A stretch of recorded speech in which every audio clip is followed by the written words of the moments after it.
यह आज का कहानी। शेर और मच्छर की कहानी। जंगल के राजा शेर को अपनी शक्ति पर बड़ा घमंड था। वह स्वयं को सबसे शक्तिमान समझता था, इसलिए जंगल के हर जानवरों पर अपनी धौंस जमाता रहता था।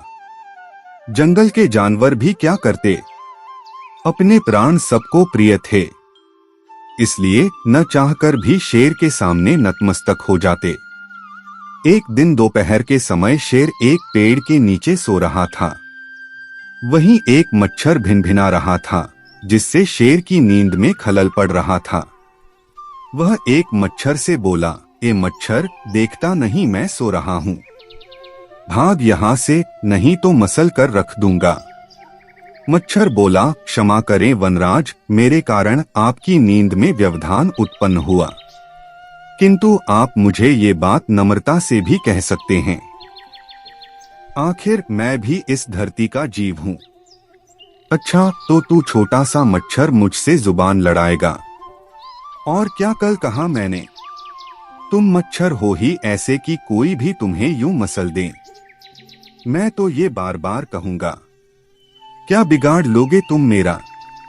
मच्छर को शेर की बात और व्यवहार बहुत बुरा लगा। वह अपने साथी मच्छरों के पास गया और उन्हें सारी बताई। सभी मच्छरों को शेर की बात चुभ गई। उन्होंने तय किया कि इस संबंध में एक बार सब मिलकर शेर से बात करेंगे। सभी मच्छर शेर के पास पहुंचे और बोले, वनराज, हमें आपसे बात करनी है। जल्दी बोलो, मुझे तुम जैसों से बात करने की फुर्सत नहीं है। शेर बोला, वनराज, आप होंगे बहुत शक्तिशाली, किंतु इसका अर्थ ये कतई नहीं है कि आप अन्य जीवों और प्राणियों का मजाक उड़ाएं या उन्हें नीचा दिखाएं। मच्छर बोले, मैंने जो कहा सच कहा। मैं सबसे शक्तिशाली हूँ और मुझे कोई हरा नहीं सकता। घमंड में चूर शेर गर्जा। ऐसा नहीं है। अगर आप शक्तिशाली हैं, तो हम में भी इतना सामर्थ्य है कि आवश्यकता पड़ने पर हम किसी का भी सामना कर सकते हैं और उसे हरा सकते हैं। हम आपको भी हरा सकते हैं। मच्छर भी चुप न रहे। यह सुनकर शेर हंसते हुए बोला, तुम लोग मुझे हराओगे? तुम लोगों की इतनी हिम्मत कि मेरे सामने आकर ये बात कहो। मेरी शक्ति का अंदाजा नहीं है तुम्हें, अन्यथा ऐसा कभी नहीं कहते। अभी भी समय है, भाग जाओ यहाँ से, नहीं तो कोई नहीं बचेगा। शेर के घमंड ने मच्छरों को क्रुद्ध कर दिया। उन्होंने ठान लिया कि इस शेर को मजा चखा कर ही रहेंगे। वे सारे एकजुट हुए और शेर पर टूट पड़े। वे जगह जगह उसे काटने लगे। वह दर्द से कराह उठा।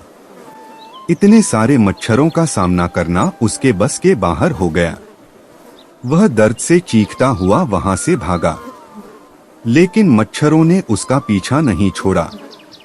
वह जहां भी जाता, वे भी उसके पीछे जाते और उसे काटते। आखिरकार शेर को झुकना पड़ा। उसने हार मान ली। वह मच्छरों के सामने गिपड़ गिड़ाने लगा, मुझे बख्श दो, मुझसे गलती हो गई, जो मैंने तुम्हें तुच्छ समझकर तुम्हारा मजाक उड़ाया और तुमसे बुरा व्यवहार किया। आज तुमने मेरा घमंड तोड़ दिया है। अब मैं कभी किसी को नीचा नहीं दिखाऊंगा। मच्छरों ने शेर को सबक सिखा दिया था, इसलिए उन्होंने उसे काटना बंद कर दिया। वे बोले, घमंडी का घमंड कभी न कभी अवश्य टूटता है। आज तुम्हारा टूटा है। घमंड करना छोड़ दो, अन्यथा एक दिन ये तुम्हें ले डूबेगा। और कभी किसी प्राणी को नीचा मत समझो। हर किसी का अपना सामर्थ्य और शक्ति होती है।